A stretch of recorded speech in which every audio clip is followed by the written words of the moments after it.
Hello. Now we're broadcasting. Now we're live. There we Oh, I go. hope so. I'll see what kind of crazy frame that Facebook takes on that one.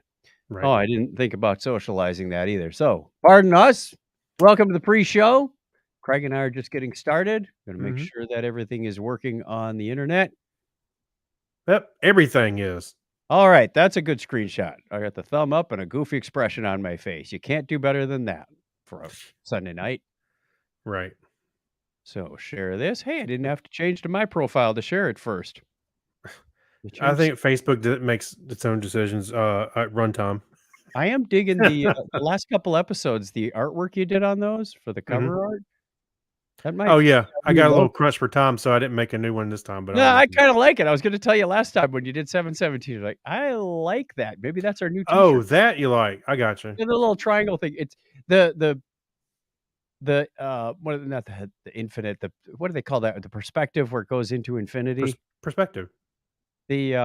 No, there's a thing for that. There's a name for that. I can't remember what it is right now, but, Hmm. that it's kinda got a touch of the, Tech Stuff logo too, with the grid that Yeah. goes off in the distance.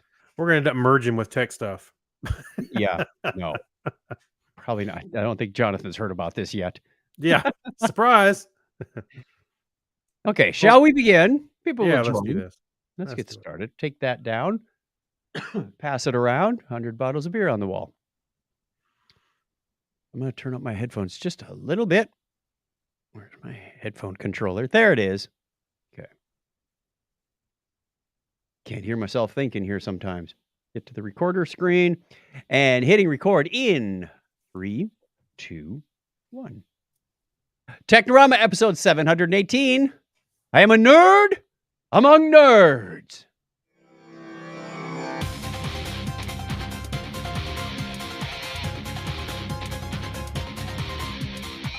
Well,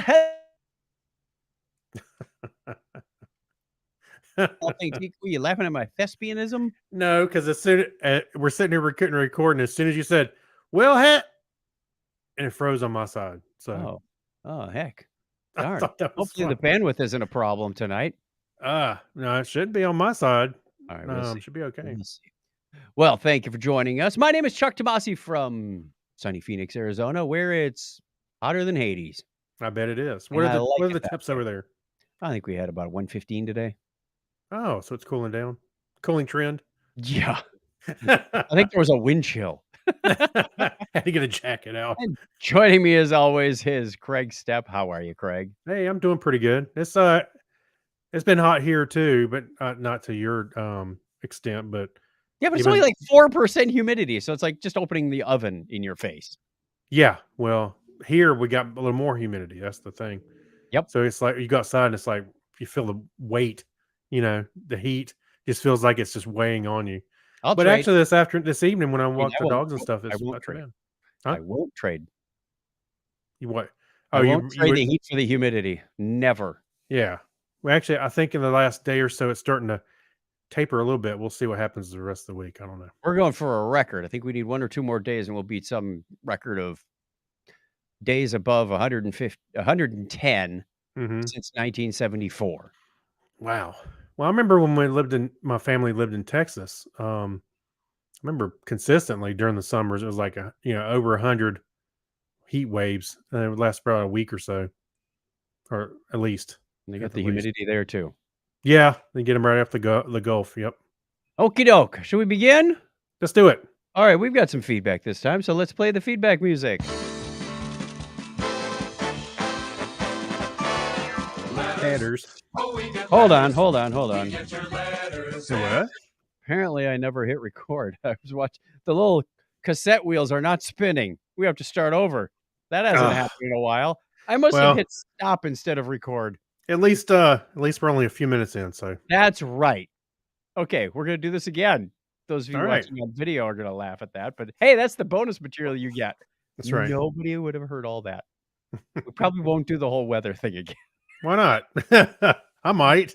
We've Here done we it go. before. Yeah. In 3, 2, 1. Technorama episode 718. I am a nerd among nerds.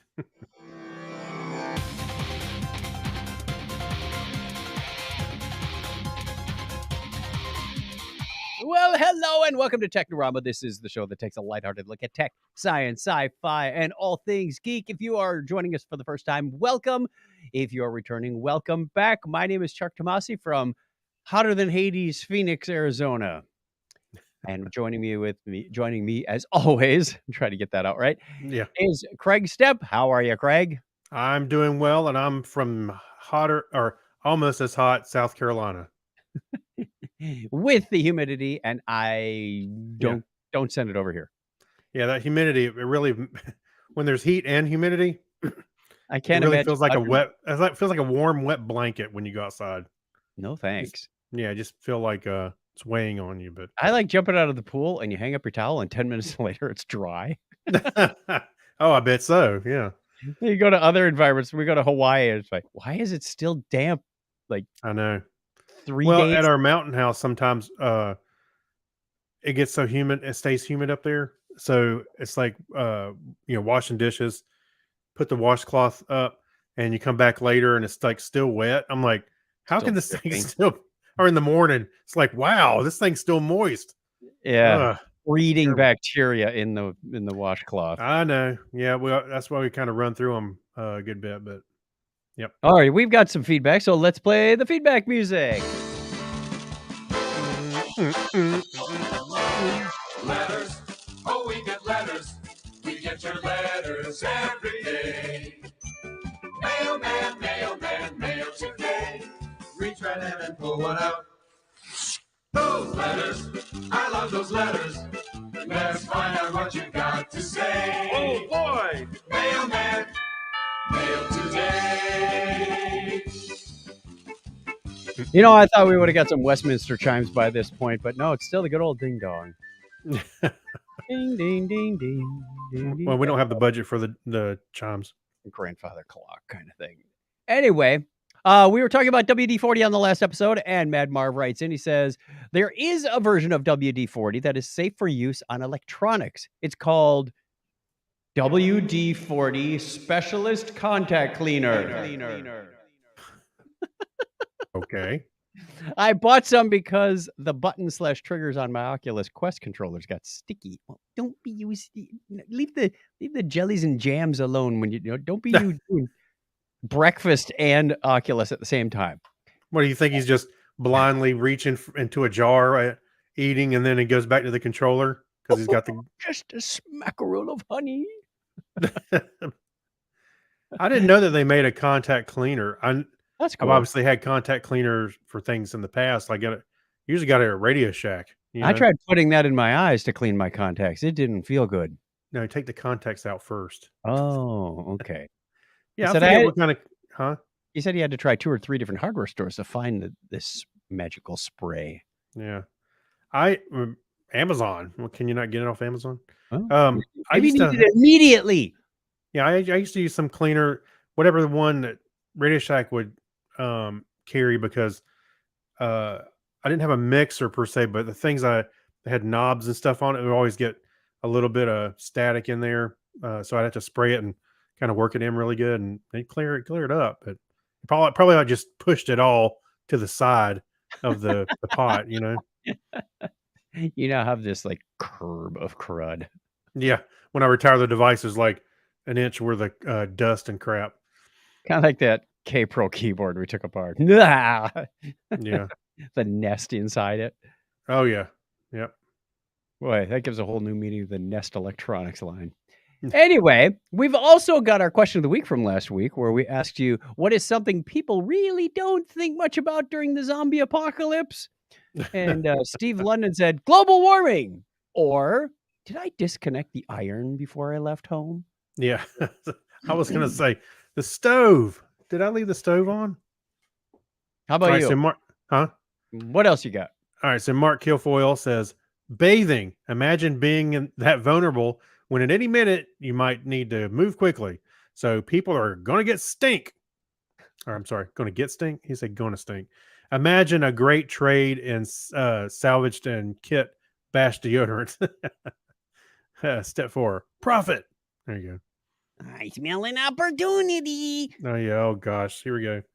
The All right. Ferengis Lone moving in. Guy's Night says, Their auto warranty expiring. Yeah, they probably don't think about much of that in the zombie apocalypse or any other time. Yeah. Let's see. Mike Robinson says, how or whoever is doing or whatever is socially vapid popular reality game show, whatever. A reality show. Yeah. Survivor. Gee, Hey, so, are they going to tell us we can leave the island now? Or it's real life Survivor in the zombie apocalypse. He wrote a lot of stuff in here. He also wrote happy thoughts about the strange people toting the end is near. Those signs were finally right. they changed the N to an H. The end is now. Here, but it says N-E-H. The sheriff is near. N-E-A-R. Let's see. I had a few too. Let's see. Wait, we didn't finish. I got Brad Miller and another Mike excuse me. Robinson. Brad Miller, drinking unclean water, no more water treatment, and dying of dysentery, Oregon Trail stuff. Actually, you know what I'd do? I would immediately go and get one of those what do they call it? The little sanitary straws and things. Yeah. Yeah, where you stick them in the water. Those will last a while. So. And you could stick it in someone's head and just drink their brains. No. It'd be clean. Yeah. Reminds me of something off Star Trek. Yeah.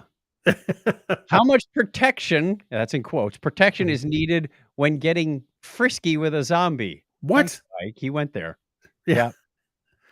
Farming large amounts of food crops. Farm tractors are loud and slow unless you had a really good tires and you had it armored up like the Killdozer, you wouldn't last long. Yeah. Well, the good thing the zombies don't go very fast because actually tractors do go pretty quick. I've seen some of them going down the highway about 45. If you see them come in the horizon near your crops, you just go ahead and ride on out, ride over them, and get back to work in the field. What did you have? All right. Yeah, let me pull this up. So say, my friend Fred Smith says personal hygiene. Yep. Our buddy Gary Lindro says fresh fruit. Got to get your vitamin C. Yeah. Brian Brown says just giving up and joining the inevitable horde. Wait, this is things they don't normally think about. I know. That's what I would be thinking about that constantly. It's like, I'm just going to give up and join the inevitable horde. Yeah. Be done with this. My old friend Craig Watson says putting the toilet seat down. I would say it doesn't take a zombie apocalypse for many people not to think of that. Right.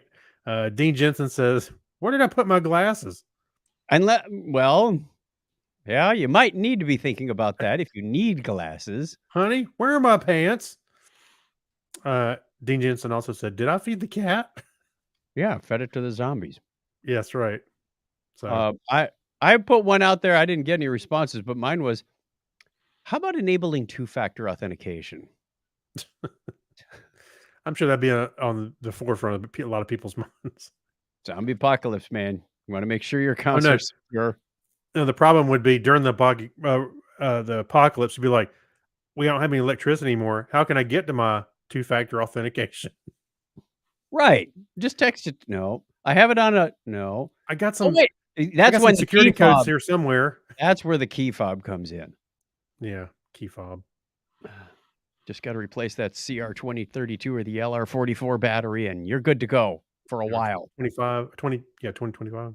All right. We also had Abner saying subscription renewal. This is why everyone is watching small fires in empty old CRT sets. Wow. Right. Mad Marv said people never really consider how zombification invalidates life insurance claims. Not just claims. How about the whole life insurance policy? Wait, there was an episode on The Walking Dead where they were discussing their insurance. I'm just kidding. I don't know.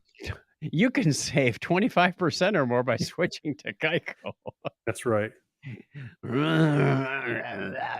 other news, but we got zombies and a talking gecko. If you bundle your insurance together, you'll save.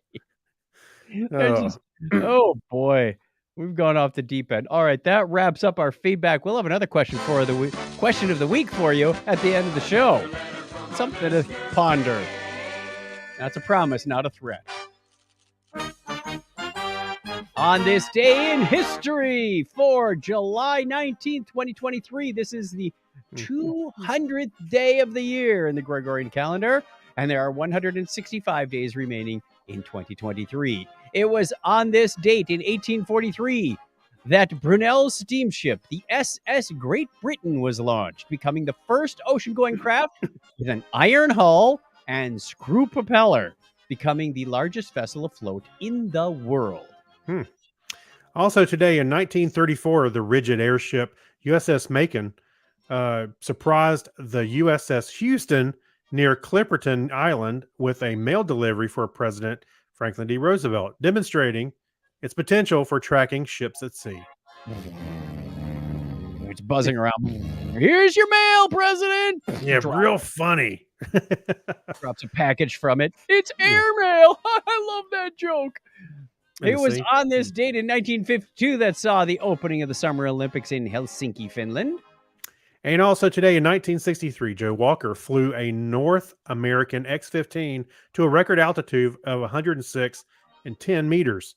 That's 347,800 feet on X-15 Flight 90. Exceeding an altitude of 100 kilometers, this flight qualifies as human space flight under the International Convention. Take that, William Shatner. I wonder if he ever got his wings. On July 19th, 1977, the world's first global positioning system, or GPS as the kids call it. The signal was transmitted from Navigation Technology Satellite 2, aka NTS-2, and received at Rockwell Collins in Cedar Rapids, Iowa at 12:41 a.m. Eastern Time. Only it said they were in Des Moines, Iowa, because they only had one. You need like 2 or 3 to get. You need multiple. Yeah. So July 19th, 1983, the first 3-dimensional reconstruction of a human head in a CT was published. That would be CAT scan. CAT scan. Yeah. What is it? Chromatic tomography or something? I can't remember what the CT stands for, other than my initials, of course. Happy birthday goes out of the state to American businessman, founded the Colts Manufacturing Company, Samuel Colt. He was born on this date in 1814. American astronomer and physicist Edward Charles Pickering was born 177 years ago today. English astronomer Fiametta Wilson was born on this date in 1864. And Charles Horace Mayo, American surgeon, co-founder of the Mayo Clinic, was born on that same date in 1865. Not as popular as the Mustard Clinic or the Ketchup Clinic. American physicist and inventor of the microwave oven, Percy Microwave Oven. No, Percy Spencer was born 129 years ago today. Also turning 94 today is Austrian engineer and businessman, co-founded Glock, Guess MBH, Gaston Glock. No one shoots like Gaston. No one. Anyway, is that a karaoke English song? Astrophysicist and astronomer. Let's see, Indian giant Narlikar is 85 today. Narlikar. English singer, songwriter, guitarist, producer, astrophysicist, and screenwriter. No, I'm just kidding. Brian May was born on this date in 1947. Mark Indeed, Crispin, Eric. American computer scientist, designed the iMap, which is not like Apple Maps or Google Maps. It's a different map. He was born today in 1956. I used iMap a good bit there for a while. Also turning 41 today is American actor Jared Padalecki. Padalecki. He was Sam on Supernatural. Right. Yes. 41. Still plays the part. Listener birthdays this week. We have 2, and they're on the same day. John Miller Jr. Whoop, whoop. He's probably out there watching right now. If I check the chat. He is? I don't know. Maybe. I got to bring up. I don't see him. Clinton, Rajneesh, and Clinton. 2 guys named Clinton. And it's also Dave Perillo's birthday. This is Joe Fiore's former co-host. So thank you very much. If it's your there, Chuck. Yeah, exactly, Eric's. You heard that. If it's your birthday this week, we wish you all the best, even if you're not on the calendar. If you want to be on our calendar, Craig's going to put that thing on the screen. You go over to chuckchat.com/birthday, and here comes the end. Nope. We got another go around. Okay, you can go over to chuckchat.com/birthday. We'll give you a shout out at the appropriate time of year. We wish you all the best. Now, is it done? Is it done? I think we got one more go around. I'm going to fade him out after this. Yeah, just send him out. Just send him out. Wait for it. You got to hit that high note. He gets it every time. No. Okay, goodbye. Wow. They were just going to keep on playing. Is that the 3-hour loop that you played accidentally? That was like 6:17 or 6:20 or something. I forget what it was. Okay, you know the role. If you've been listening before, after the history comes... Good news, crybabies. That's right. Good news, crybabies. We have groundbreaking news, everyone. It turns out that those of you that are slightly, like me, slightly familiar with quantum mechanics and know about the two-slit experiment where you pass a light through the two slits and it appears to go both ways. Yes. And makes those neat light patterns. Well, it's not only proved that scientists, Professor Ricardo Sapienza and Sir John Pendry of the Department of Physics at Imperial College London, they have made a remarkable breakthrough because they successfully replicated the experiment and says that it's not just proving that it's going two ways in space, but also in time. Yeah. Now, this is a rather poorly formatted article, if I do say so myself, but it's got some cool pictures on here that I want to show you. And I thought I had my screen presented, but we must have gotten a little distracted earlier. I want to present, not slides, screen. Riveting stuff here. So, there we go. These guys are... I love these experiments because they clearly look like they're in the basement of something, and they're not concerned about industrial design of anything. When you look at some of these pictures, it looks like things Teddy, take the trash out. Yeah, Mom, I'm in the middle of an experiment, Mom. So you need to make these cool light patterns and lots of charts of wavy things, and This feels like I'm doing PowerPoint karaoke at this point. Yeah. Because I'm looking at things I have no idea. This is my favorite. Guy's got his goggles on. Yep. Things are like electrical taped to the framework. Of course. And then other things are bolted down to this grid pattern that looks like steel pegboard. And he just reach in there and look like you're adjusting something, but don't touch the hot blade. Yeah. Burn your hand. Don't actually touch it, but just still act like you're going to touch it. So I'm sure there's lots of science and math that goes into here. And they did say that the discovery of this could lead to further discoveries in telecommunications, computing, medicine, lots of interesting stuff going on here. This feels like when the first crude transistor was made, or some of this other stuff that led to bigger and better things in the future. This could be one of them. That's your commentary, yeah.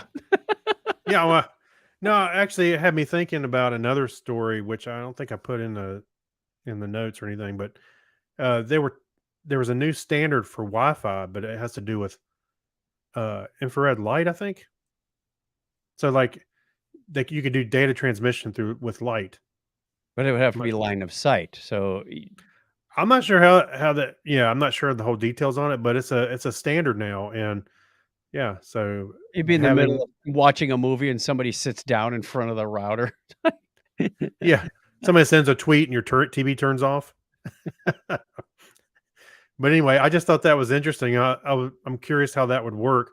I understand what you're saying about line of sight, but I'm like, I don't know. It just seems a little weird. I have to hold up my phone to a lamp, to get Wi-Fi. I don't know how that's supposed to work. Yeah. We have another article here that says the universe could be older than we think. I know I certainly feel older than I think. Yeah. Get up some mornings and I go, I feel twice as old as I was yesterday. I feel twice as old. My universe is getting older. So for a very long time, at least the last 20, 30 years, scientists have estimated the age of the universe to be about 13.7, 13.8 billion years using the Lambda CDM concordance model. Don't ask. I won't have to explain it to you then. Right. And with some additional information, they think it could be as old as 26.7 billion years. This is according to Rajendra Gupta, who's an adjunct professor of physics at the Faculty of Science at the University of Ottawa. And it gets into some really deep stuff. They quoted Paul Dirac, which, if you know your quantum mechanics, he's kind of like one of the fathers of quantum physics and science and theoretical physicist. Interesting stuff if you get into that. Forgot what special or I know that name from a book or a I'm not familiar documentary. with it. I'm trying to remember. Yeah, when I was reading this, I went, "Oh, I know that name. I know that name." Yeah. So, they have this thing in here called the tired light theory, which Tired. Ugh. it's a 25 watt bulb. I gotta shine my little light on you. I This world of mine. can't keep up with this 186,000 miles per second anymore. Well, Yeah. hey, I don't think you mentioned it, but they said that's actually about double, Yeah, almost double what they. 26.7 is what I said. Yeah. So that's pretty amazing. To be that far off. I like this. I like this article mainly because it challenges the status quo. Science is never really done. Yeah. Right. Right. We always have to think in terms of this is the current theory, but it's not fact. It's not a law. There's really no way to prove it, and there's all these other variables that come into play that could really throw things off. I would have thought a little bit, but doubling it? That's nuts. So Right. Yeah. got to keep an open mind. Got to keep an open mind. And that's what drives me nuts when I read some of these science stories like, "Oh, no. We've already proven this years ago." I'm like, "No, you know." And that's when things can come back to bite you. So, Yeah. that's what I like. Absolutely. Yeah. Question it. Always keep questioning your science. I'm not telling kids, when they get the wrong answer on the test, you go, "I'm challenging this." Yeah. Go to the teacher. Look, this is not right. This is right. No. Yeah. I read a paper on this that said this. Yeah. The question is, what is the age of the universe? 13. No. 26. TBD. That's Does right. anybody really know what time it is? Oh, there's a Chicago song. Hey, by the way, a CT scan is called a computed tomography. Computed tomography, not Yes. chromatic. Okay, that was close. Yeah. I thought CT stood for Chuck Tomasi, but that shows you how much I know. No, that'd be stupid. There's, I have a new quote from Socrates this weekend. I was out listening to an audio book this weekend, and it said Socrates is quoted as saying, "There is one thing I know, and that it is I know nothing." Right? Yes. Yeah, that's a good quote. And in that, I learned from everyone. So I like that one. Okay, That is another good. news story. We are approaching solar maximum. So the sun goes through this cycle about every 11 years of solar minimum, solar maximum. Solar maximum is when you have more magnetic activity, you have more sunspots, we have more northern lights, we have more risk to knocking out satellite communications, etc. Because it's Yep. just a hot spewing mess. Yep. And solar minimum is relatively quiet. Well, we are approaching that, and scientists say that we could reach solar maximum. We could peak sooner than expected. Well, it Nope. happens to all guys once in a while. Thanks. That was my line. No, you're supposed to say it happens to everyone, son. Ah! Right. Okay. So this article from CNN goes into talking about that and doesn't really. I read through this and it didn't say what may be causing this pre peak, if you will. Well, So- actually, they said it was pretty normal. That's when one guy Well, said. it is normal. I mean, people Yeah. go, "Oh my gosh, the sun is exploding!" What? It's like, have you not been around? If you're older than 11 years old, you should know about this.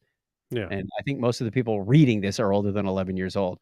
The new predictions for solar maximum were led by Scott McIntosh, Deputy Director of the National Center for Atmospheric Research, and Robert Lehman, an Associate Research Scientist at the Goddard Planet Heliophysics Institute, along with their collaborators. The institute is a partnership with the University of Maryland, Baltimore County, and University of Maryland College Park and American University with NASA. Rather than tracking sunspots, the researchers focused on what they call the terminator. That's the point where the activity from one solar cycle disappears on the sun's surface, followed by a sharp increase in solar activity in the new cycle. See, sunspots are regarded as a keystone of solar cycle prediction, but Lehman said he and his colleagues believe that tracking the magnetic activity that leads to the sunspots could yield more accurate predictions. Reason they want to find this out is so you could make better predictions of possible solar flares, prominences, coronal mass ejections, that sort of thing, so you can protect your astronauts and say, hey, no spacewalks on Tuesday. We're expecting a big one. Or protect the electrical grid. Big Yeah. solar flares could really do some nasty, nasty stuff. I think we were I talking had a about whole list of stuff in here that it can. Yeah. we're talking screw about the with, yeah. Carrington event a show or two ago. Right. That's actually what prompted me to put this in here because we were just talking about the sun last week. Yes, well, I think I it was talk last about the week. sun every day. Boy, it sure is hot out there. I know. How is it? Can somebody turn that thing down? Yeah. All right, we need some of those hyper-polarized glasses like they had in the book that I read that I'll talk to you about later. All right, we also have beautiful picture fresh from the internet. The James Webb Space Telescope, or JWST as they call it in the industry, is man, I lost my screen share again. There it goes. Yeah. Is Well, now sending us back some stuff. I thought this looked like a dragon in space, but the reason this article is in here because just last week it passed the 1 year mark being Yes. in operation. So they took a picture of our nearest stellar nursery, which is a mere 390 light years away, practically just across the street, called Ophiuchus. No, not Ophiuchus. It's, what is it called? I got it. Ophiuchi? Yes, Rho Ophiuchi. Yeah. It's Ophiuchi. It's near the constellation of Ophiuchus, which, if you look, is really close to the ecliptic and could have been the 13th zodiac sign. But beautiful picture. This is, of course, Isn't it? Yeah. JWST is taking pictures in the infrared. So this is not, you look up in the sky and you see this. This has to be tailored. Processed. Yeah. It's, I think they said there's like 50 stars, recent births of stars in here.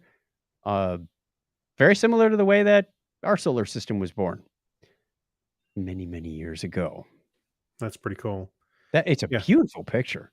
That it looks like one of those digital blasphemy ones that you put on your screenshot background, your wallpaper. Yeah. Actually, you could use that. Now, down below, there's a video where they actually zoom in on it. They give you a tour of the cloud complex Oh, right. that we're just talking about. There's another video where they zoom in on it. Here, let me show you that. Let's go full screen on this. You go, watch. Ooh, where is it? Wait, we're getting there. We're getting there. No, turn left. Look how deep that is. Look second star to the left and straight on till morning. That's right. Look how far you have to go to. I know. And the stuff that is like big in the foreground, there it is. Right? That's what they showed. Now I like rewinding this going, okay, where did that come from? And you can see this cloud that's on the right isn't even visible when you're back here. I know. Right. Yeah. Right. So you got this big orange star that's in this constellation, and then you Scorpius. Right. Yeah.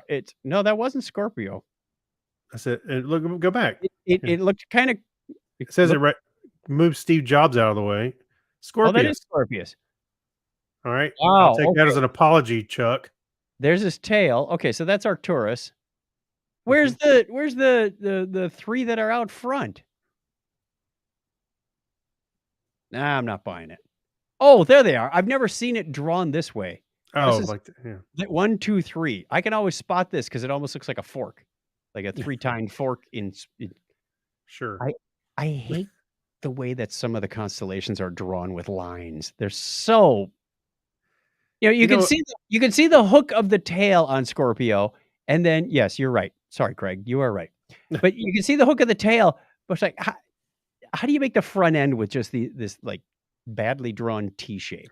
Well, actually, what's funny is I think it's funny is some of the constellations. You look at them, and you were thinking, what were they smoking when they thought, oh, that looks like, a crab. It's like Some of them I get, you know. some of them I do too, but it's like some of them like, I think you were stretching a little bit. Oh yeah, definitely. Like Taurus the tuning fork, not Taurus the bull. Just crazy stuff. Let me remove that from the screen. We'll come back to that in a little bit. So lots of neat stuff. We invite you to go take a look at the show notes over at episode 718 for chuckchat.com/technorama. We'll have those for you. Yep. What was next? Let's see. Oh, Gregorian. well, let's give a shout out to the chat room because we got a couple people out there watching tonight. We got Rajneesh and Clinton. And if anybody else wants to join us, you can show up around 8:30 p.m. Eastern time on Sunday nights. Most Sunday nights, there are a couple, like next weekend, the 23rd, won't be around because I've got something personal to take care of. Yep. But most nights will be around. And we'd love to have you in the chat room. Throw in your clever comments, like when we were talking about the sun peaking too early. And Clinton said, can we have the sun just think about baseball? You know what? I had that. I was like, oh, I know what line I'm going to use on this one, but you didn't say the title to the article. I was like, oh man, I hope he says it again during the article. It's just sitting out there too easy. You picked the article just so you could use that line, didn't you? Yeah. Oh, it being too easy. All right. You can find us on Facebook and YouTube. Just look for Technorama Podcast. Easy, easy, easy. All right. Let's get into a quick Remember When story. This one's kind of fun. It is fun. So I found it fascinating.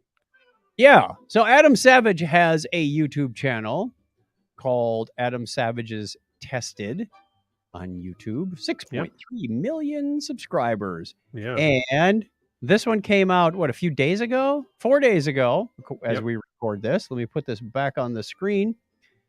And I forgot who he was talking to, but a lot of the printed props, like money, passports, all that stuff is from one shop in Hollywood. And they've been at the Earl Hayes Press. That's the name of it.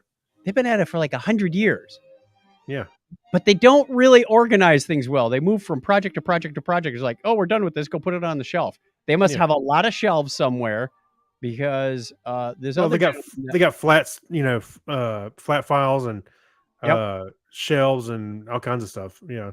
But this guy's been going through this and discovering random stuff in random places, going, oh my gosh, and starting to truly archive this. And hopefully they'll make a museum out of it. That's my hope, is that you can actually go and see this stuff. Yeah, that would be awesome. Found like a lot of stuff from Casablanca, like a whiskey label that they had made. Yeah. And this is the genuine article because they had to make multiples of these, obviously. He found the bearer bonds from Die Hard. And Adam is geeking out of this because he did a lot of this print work in the 80s. So he knows how sophisticated it is, how hard it was to do this stuff. And then now he's trying to replicate a lot of these things. So he goes to a Blu-ray and he hits freeze frame, but you can't always see everything. So he's looking at the back of the bearer bond going, oh my gosh, we've never seen the back. It's kind of like the Indiana Jones thing where it's only burned into one side of your hand. That's right. So he is just, he's having a grand old time. This is a 20-minute video, and there is a ton of stuff in here. One of them I liked, and they also did things like license plates. I did the out of time license plate. And what was the other one? Ecto 1. Yeah, Ecto 1, yes. And one thing that I thought was funny was the Perrier from Spaceballs. And he was geeking out on how it was printed. It was printed with wet ink, but the label looks very detailed. That was what he was getting at. So yeah, this place is a treasure trove of our movie history. He truly had an appreciation for this, and you're right, it had a treasure trove of movie history. They not only had the newspaper from 20,000 Leagues Under the Sea, which was folded on the table. And they said, now you can see what's below the fold. Yeah. So you can see the other side. They not only had that, but they had the printing plate for it. Yes. For the front page anyway. It's like, oh, there's a picture of a dude there. And inside the newspaper, there were pages and pages of Lorem Ipsum stuff. Or Ipsum Lorem. Which way does that go? I can't remember. I was getting I don't know. Yeah, either way. The phony Latin stuff.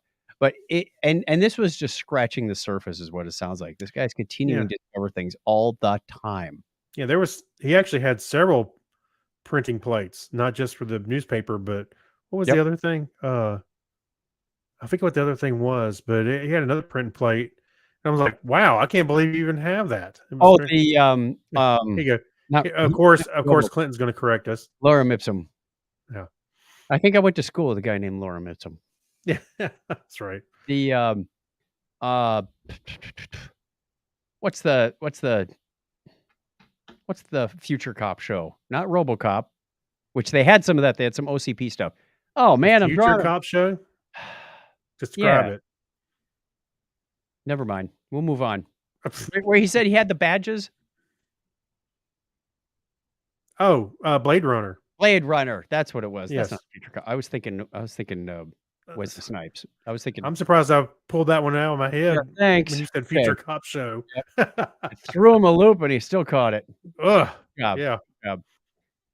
Well, you watched the video too. You saw the same props. Yeah, actually, I actually scrubbed back and watched it again, most of it, just because I was fascinated. Yeah, all the stuff like they did the passports. Was it the passports for Casablanca? There was some Star Trek. Yeah, the Star Trek decals in there. Yeah, isn't that awesome? There's a newspaper. Just amazing. Oh, they had the schematics for the flux capacitor rolled in a tube.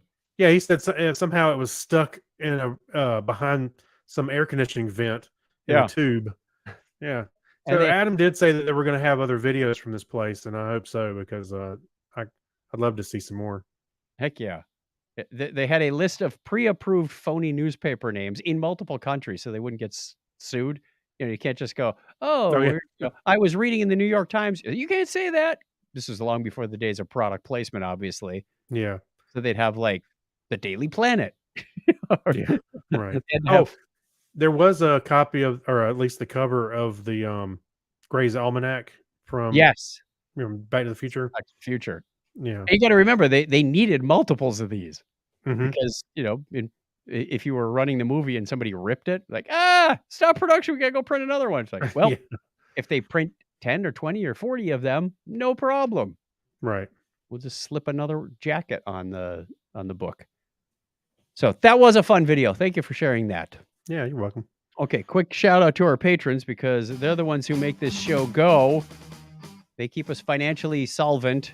Thank you to these people who went to patreon.com/Technorama podcast, and for as little as $1 a show, they keep us running. They think this show is funny or informative. Well, at least we think they think it's funny.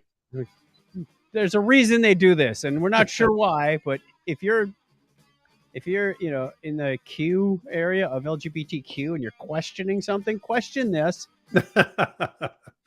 And maybe you'll decide to give us something. Like Alexis Duran, Amber Elstead, Amy Bowen, thank you, Avner Braverman, Ben Vaughn, Brian Brown, Chris Martinez, Chris MC, Dan D. Mancoyer, thank you, Dean Jensen, Denise Inglis, Gary Lindros, who we'll see at Dragon Con, John Clifford, John Noble, Yorga Schrawen, Crazy Joe Adventures. Will we be seeing him at Dragon Con? I think so. Nope. Oh, he's not coming this year? Nope. We're going to be like 3 people short now. Darn. Okay, in our regular group. I'm always short. Hey, Clinton, cheaper Pizza Friday this year. We can get a smaller table. Right.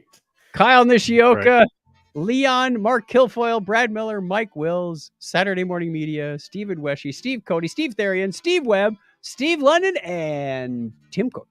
Thank you very much to everybody who's gone over to patreon.com/Technorama podcast. They not only get their name shouted out on the show in great appreciation, I also get another episode of Craig and I just kind of sitting back and talking about what we did during the week, things that caught our attention, things that are on our nerves, whatever, what made us laugh. And we take it from there for about anywhere from 10 to sometimes 30 minutes. It's a good one to listen to on double speed. Right. Thank you again to everybody for your support of this show.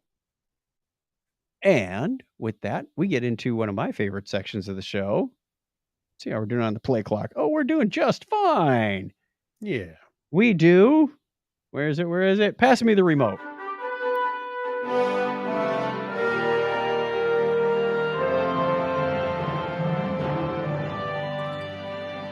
Well, I just got done with a series called Missing Dead or Alive. I think this is a seasonal thing, whatever the latest an- season is. I say it just came out, right? It's on Netflix. It's a 4-part show following this lady cop who's part of missing persons. And they follow her through the cases of, hey, this girl is missing, and the leads they're following. This is real stuff. This is true crime, and doesn't always resolve the way you want. Sometimes there are happy endings, sometimes there's not happy endings, and it starts to get into her personal life. Like, hey, this is starting to affect her. Is she going to go to a different department? Go back to her old department? So it was. I liked it. It was true to life, Mhm. and not all cases are wrapped up in 60 minutes, as you'll find out. Right. Some go on for a while, but I like it. Missing Dead or Alive on Netflix. You got All one? right. Yes, actually, I do. We just watched it this afternoon. It was Renfield. It's on Peacock. It's the vampire-ish Dracula movie that has Nicolas Cage. Wasn't playing- Renfield Dracula's assistant? Yes.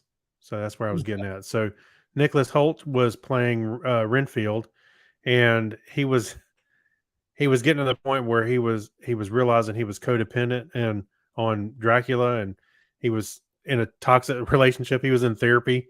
So there's some funny stuff to it. It's kind of not a dark comedy, but it's just there's a lot of killing and stuff, obviously around Dracula. But I thought it was okay. It was entertaining enough. Some people may like it more than I did, but I will say there was one bright side.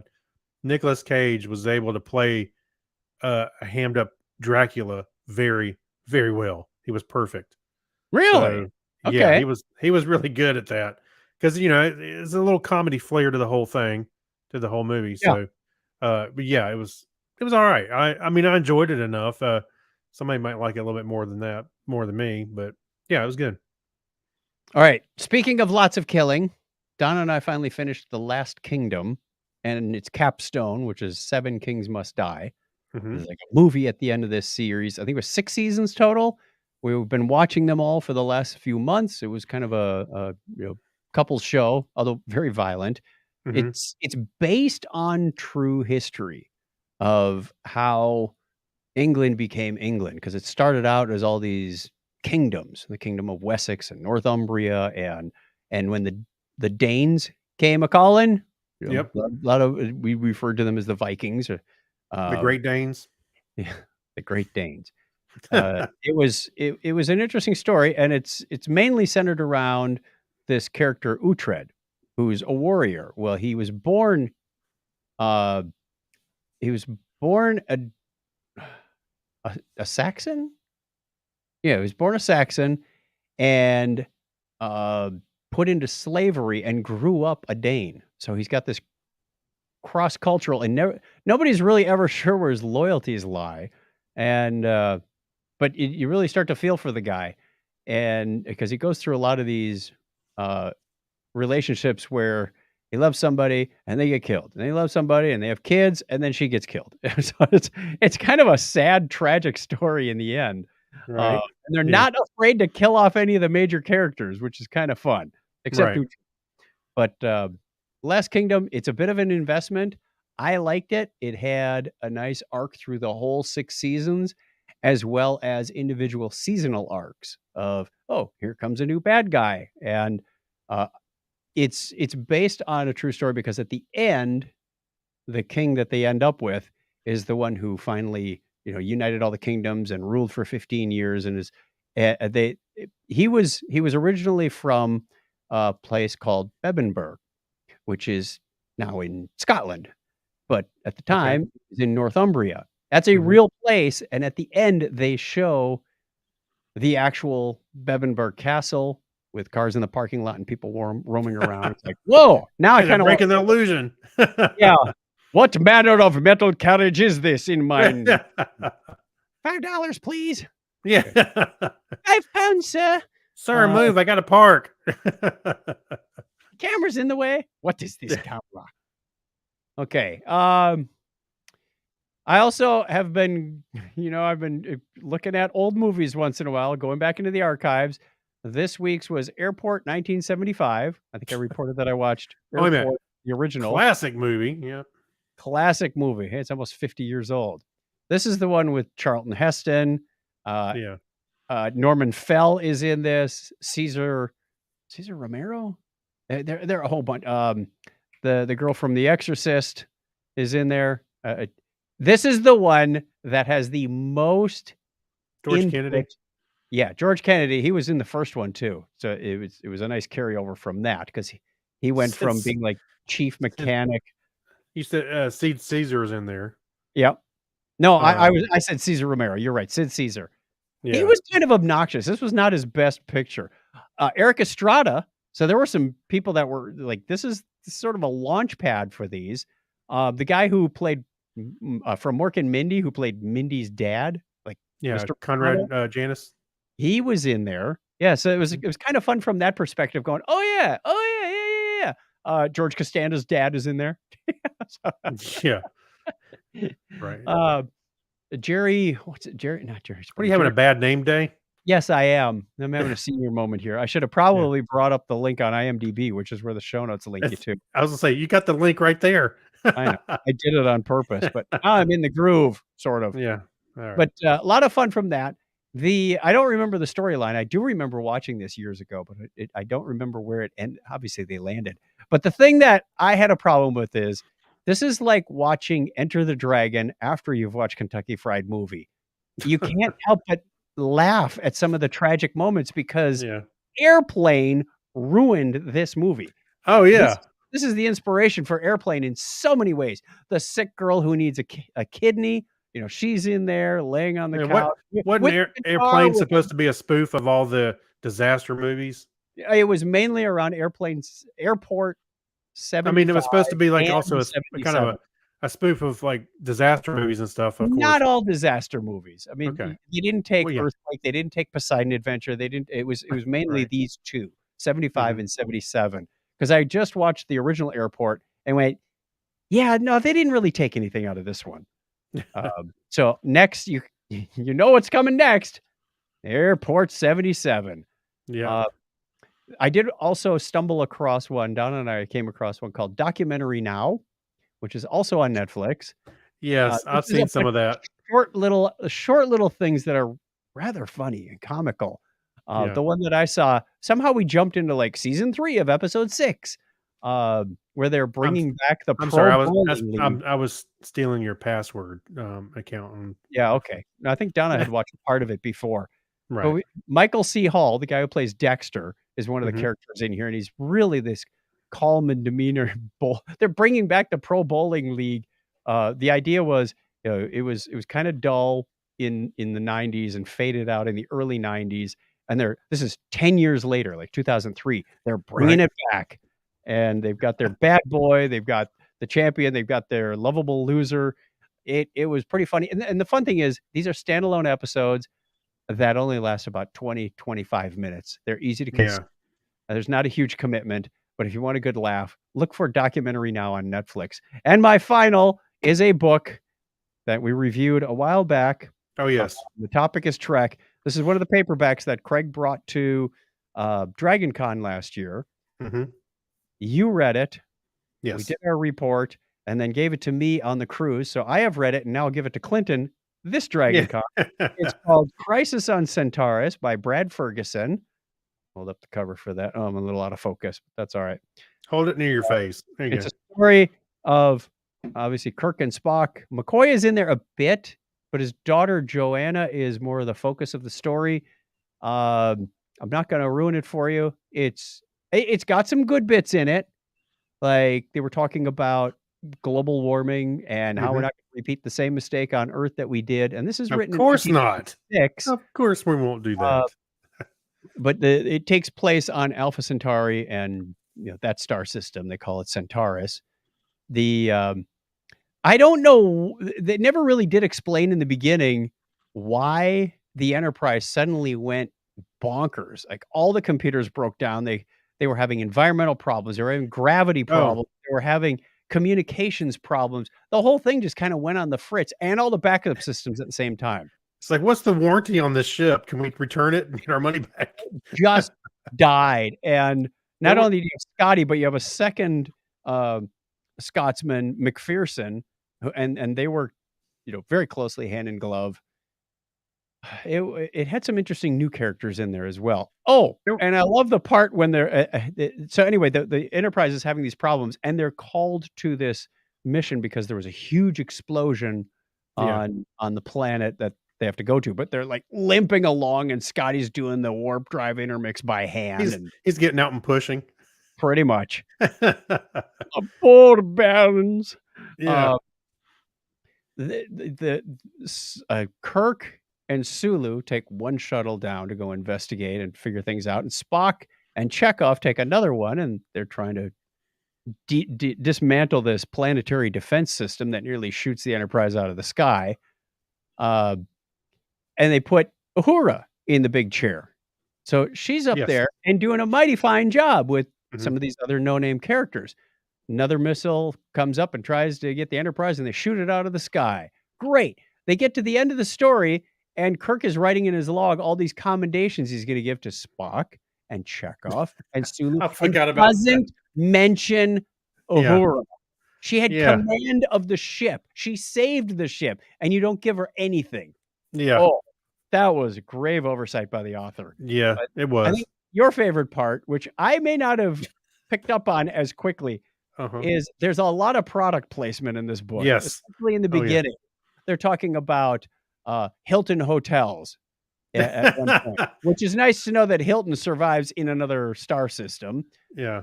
They talked about, what was it, MasterCard, credit American cards, Express. American Express. There was an ATM machine. An alien punched the ATM machine, and It's a got his Tellarite, money. wasn't it? yeah, I think it was an angry Tellarite. Just Yeah. it wouldn't give him his card back, so he basically ripped it to shreds and got his card back. I'll go in and get it. It was a pretty sad story. I mean, the general flow of the story Hey, wait. was Even kind of was I wrong? Didn't Kirk buy? He had a ranch there. he had a whole bunch of land. Yes, Yeah. that's what it was. He, had a he's, ro- when he was like a junior grade lieutenant or something, he stopped there with. It was a nice backstory about McCoy and Kirk, because apparently he was on a ship in a fight, and something bashed his knee to bits, and he still made it through the mission, and they passed out as soon as they were safe. So McCoy nursed him back to health and fixed up his knee, and they became friends. That's how they met. That's how they became friends. And he said, "Hey, why don't you join me when I go to shore leave on Alpha Centauri?"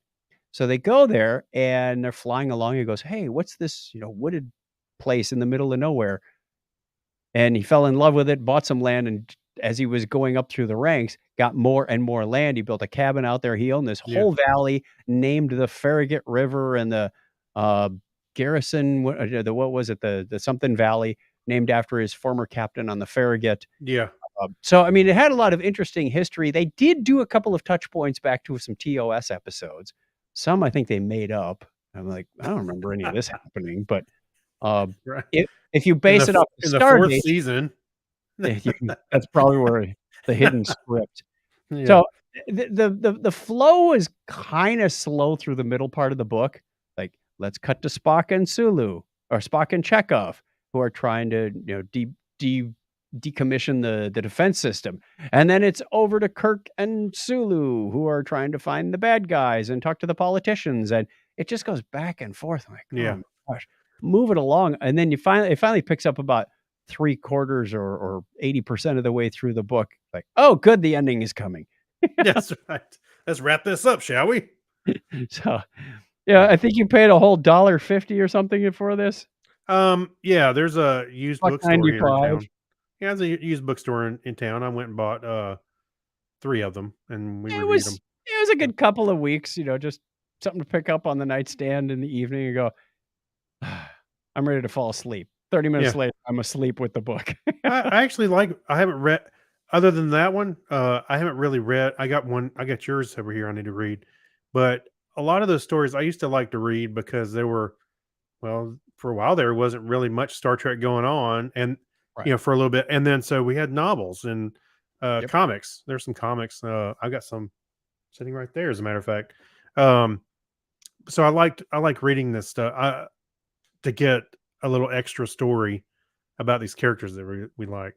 So yeah, I think it's fun to read those stories. Fun and cheap now, if you can find them. I actually read.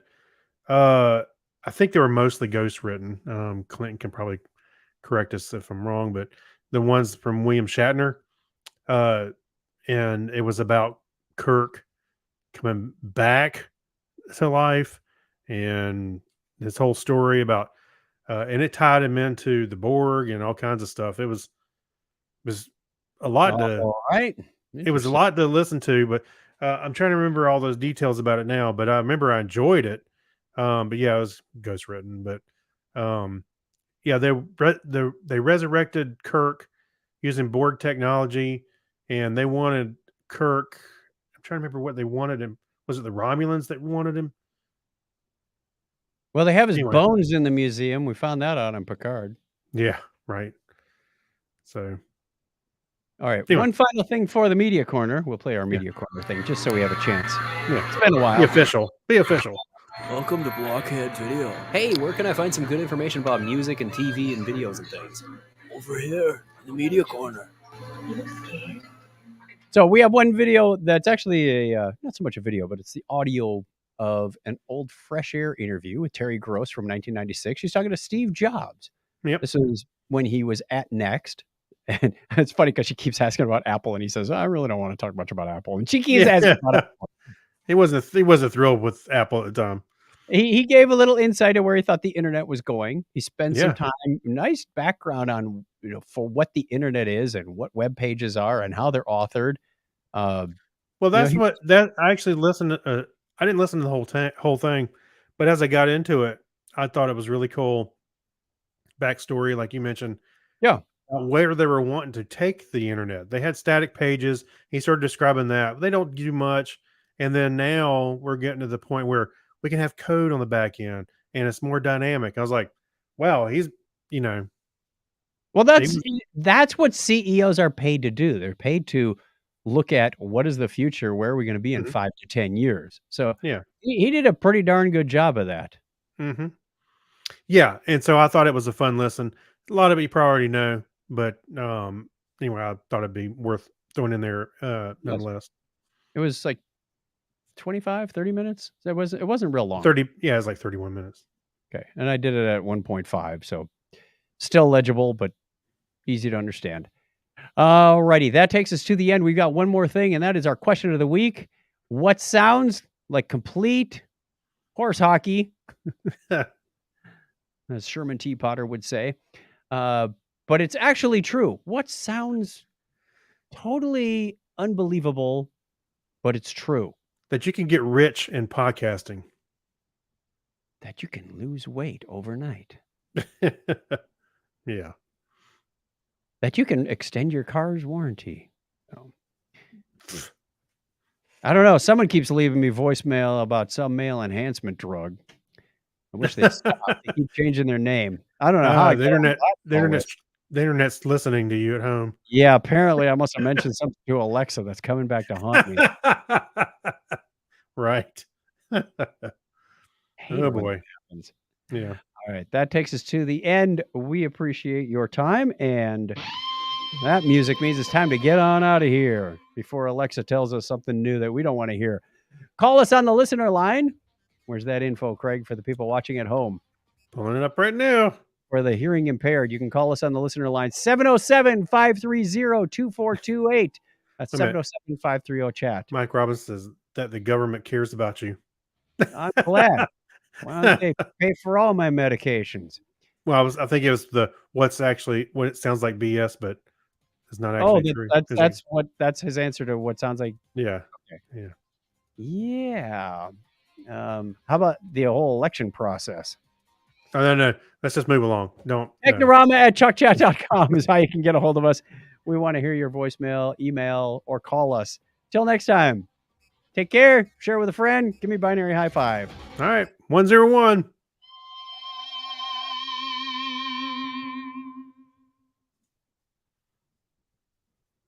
And that's how the sausage is made. Well, yeah, we finally recorded it. Yeah. Shh. Most of these people weren't around when we did the first take. Oh, you said this is how the sausage was made. I was going to say, and that's it. Put a nut on the casing. There you go. Okay. Thank you, everybody, for watching at home. We're going to go record our Patreon show and send that off to them so they have All it right. fresh and hot in the morning. That's right. And then we'll get this audio podcast to you fresh and hot on Wednesday morning. That's right. And there's no show next week because I'm That's going to be at our class or on my way back from a class reunion. Well, I'm going to be away from the mixer, so I'm not recording anything. So, Okay. yeah, we're both out. Talk That to you in worked 2 out. weeks. Thanks, All right. everybody.